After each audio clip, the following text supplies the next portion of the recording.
Hello and welcome. If this is your first time here, I'm Garth Allen. This is Racing News. Now, I'm not going to ask you to subscribe or like or anything like that today. If you do, great. Welcome to the RNN community. It's great to have you here. Today, I just want you to watch this all the way through and listen to me. Today we're going to talk about Martinsville, Kevin Harvick, and the current playoff system. Now, we're not going to get too in-depth on exactly what happened at Martinsville and why it's not good for the sport and why this current playoff system is very flawed.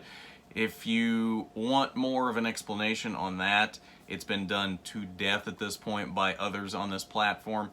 I'll link a couple of the ones that I thought were really good down below in the description. And before you say, oh, well, this kind of thing happens in other sports, in football, basketball, baseball, that kind of thing in the playoffs, just stop.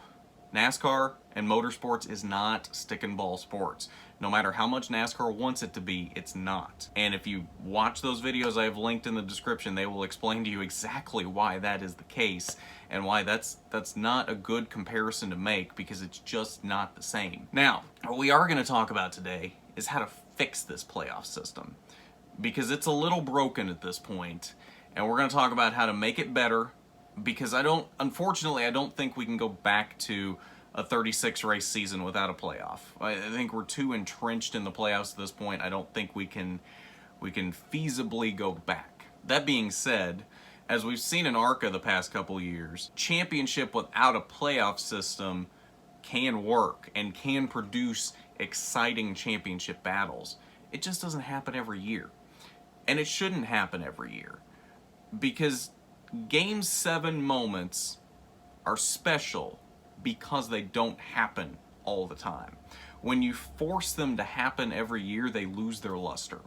And that's exactly what we're seeing right now with the playoffs. All this is trying to create excitement at the expense of drivers that rightfully should win championships. I don't think there's any doubt in anyone's mind that Kevin Harvick, at the very least, should be in the championship for this year, competing for a championship, if not outright the most deserving champion this year. I don't think there's any doubt in anyone's mind that he is at least a championship 4 driver this year. But he's not going to get a chance to compete for that because of this flawed playoff system. So what we're going to do here is we're going to combine elements from the original 36 race season without a playoff, the original chase from 2004, and elements from the current playoff system that we have now to create what I believe to be the best possible option to go forward with as a playoff system that I think will appeal to both the fans just looking for entertainment, as well as the fans that want to see the most deserving driver win the championship, even at the cost of a little bit of entertainment. And I think it appeals to everyone in between those two extremes as well. So what we're going to do first off is we're going to get rid of win and you're in. That is a very flawed premise. Essentially what that does is means you can skate by for the entire season with only 1 win or even no wins, get into the playoffs without wins, skate by doing just enough to get to the round of 8, randomly win a race in the round of 8, and all of a sudden you have a chance for a championship even though you've been running 10th to 15th to 20th all season. That's not a champion. No matter how you slice it, if that person wins the championship in that last race, Phoenix, Homestead, wherever it might be, that's not a champion. They did not have a season worthy of being called a champion. So winning you're in is gone. We're also getting rid of playoff points. Playoff points don't really work in this system that I am proposing here, and you'll see why momentarily. But we want winning to matter. Winning races should matter. So what we're going to do there is we're going to bump up the point total that winners get in races. We'll say 60 points to the winner of each race. And then from there on down, it's the normal points for what it is now. I think it's 42 points for second, 41 for third, etc. What that does is that does give an advantage to the winner. It gives you a huge points gap that you can gain by winning a race, but it doesn't guarantee you, it doesn't completely save a season that's not been good. It helps, and it helps a lot more than it would now outside of the win and you're in premise. I think this is the best possible strategy because it rewards winning without making it OP as it is now. Now, in terms of the playoffs themselves, we're going to cut the field to 10 drivers. We do not need 16 drivers in the playoffs. That is too many. That's almost half the field. If you want to compare this to stick and ball sports, look at NHL. NHL takes pretty much half of their teams into the postseason, and that's why nobody cares about the regular season in hockey. And I'm sure there's going to be that one person down in the comments that goes, oh, I watch every regular season hockey game for my team. That's great. More power to you. The vast majority of people, though, from what I've seen, don't care about regular season hockey. Because there's so many teams in the postseason, it really doesn't matter most of the time. If your team's even mediocre, they're going to make the postseason. And that's why nobody cares until they get to the playoffs. I feel like we're heading down that road with NASCAR. The regular season doesn't matter. Kevin Harvick led in every category this year. Wins, top 5s, top 10s, average finish. No matter what category you look at, Kevin Harvick was the best this year. But it didn't matter because this system doesn't reward the full season. Essentially, all this system rewards is the final 4 races. You just have to do good enough to make it to that round of 8 and then win a race or just even run top 5 in the round of 8. And you all of a sudden have a 25% chance at winning the championship in one race. That's not how this should be. That's not a full season championship. That's a 4-race championship. That's all that is. So, yes, we're cutting it to 10 drivers. If you want to keep your eliminations, fine. We'll eliminate 2 drivers after every round. That still gets you to 4 drivers at Homestead, or Phoenix, wherever the championship race might be that season. When we start the playoffs, that is the only time we reset points under this format. And all we're doing to reset points is we're adding 2,000 points to whatever total of points you had going into the playoffs. So say the guy leading in points, the guy that wins the regular season championship has, we'll say, 1,400 points at the end of the regular season. They have 3,400 points now going into the first race of the playoffs. Say the guy in second has 1,380 points. They now have 3,380 points. That is the only time those points reset throughout the entire playoffs. This still rewards the consistency of having done good in the regular season, but still gives you the opportunity with the added points for wins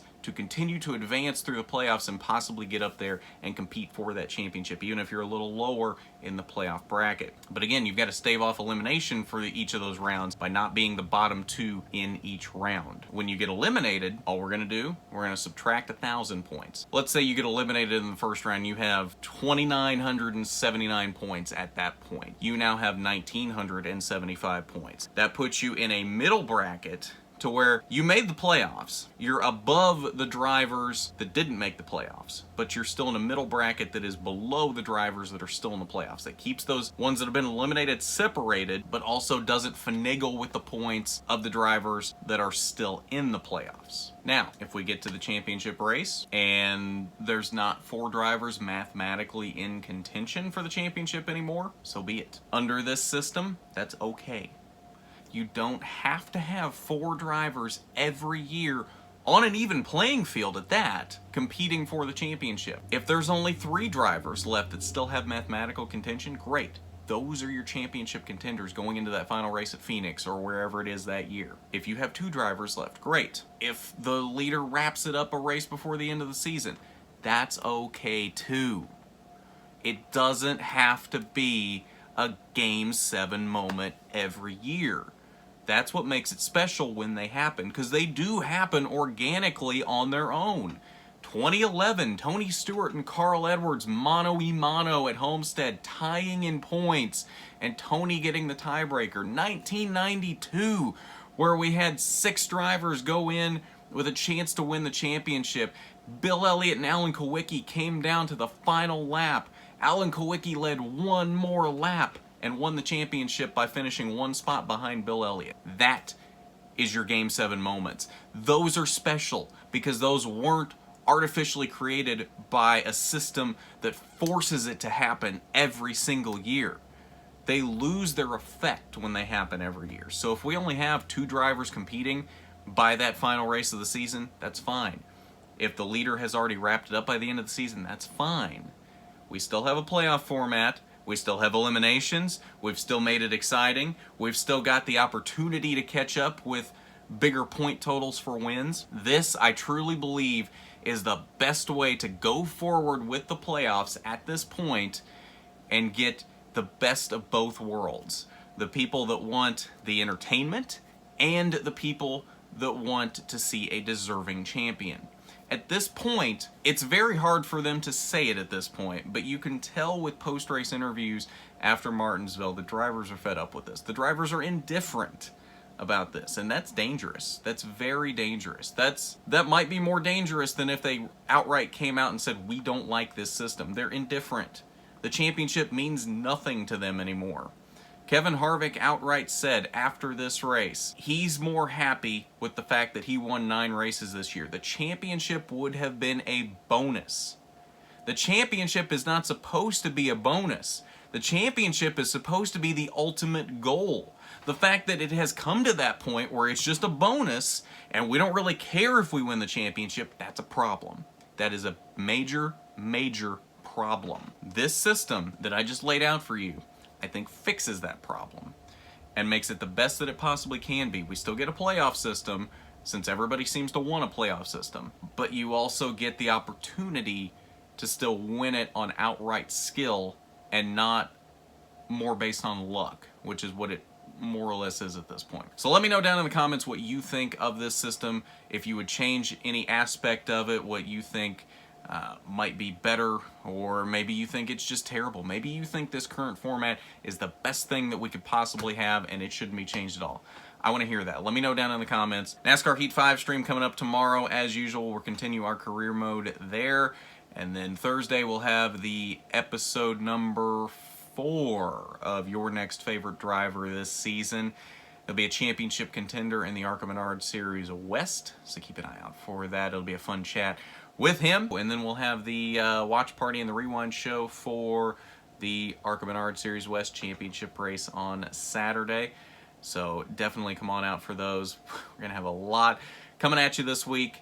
It will be a fun week here on RNN, so make sure you get your notifications turned on for all of that and you are subscribed. Remember, we're in our hashtag Race to 1K right now, so if you're not subscribed, go down below, hit that subscribe button. It's free to do. The quicker we get to 1,000 subscribers, the quicker YouTube will let us do mobile live streaming. It'll improve both the quality and quantity of coverage we're able to give you when we get back to the track, hopefully at the very beginning of the season in 2021 at Daytona and New Smyrna. I'm excited for that. I can't wait for that. Hopefully we've hit that 1,000 subscriber mark by that point, because you are going to love the live stream ideas I have in mind from the track. So definitely, if you haven't already, definitely hit that button for me. But as always, we want to thank our Patreon supporter, Regional Manager William Holmes. Thank you as always for your support. It's greatly appreciated. If you want to be a patron of RNN, the link is down below in the description, patreon.com/racingnewsnow. It's not required by any means, but it's definitely appreciated when you want to support RNN in that way. But that's going to about do it for this one. So at that, I'm Garth Allen for Racing News Now.